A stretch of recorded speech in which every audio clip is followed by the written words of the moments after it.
నామమే అమృతం, శ్రీరామ కీర్తనం సుకృతం. ఈ రామచంద్రుడే లోకరక్షయని అంతరాత్మ పలికే. జగదానందకారక జయ జానకి ప్రాణనాయక, శుభ స్వాగతం ప్రియ పరిపాలక.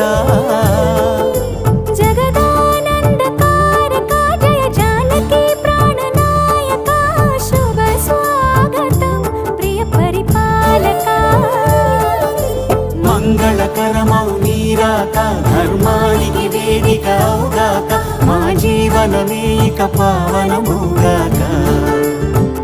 నీ పాలన శ్రీకరమౌగాక, సుఖ శాంతులు సంపదలిడుగాక, నీ రాజ్యము ప్రేమ సుధామయమౌగాక.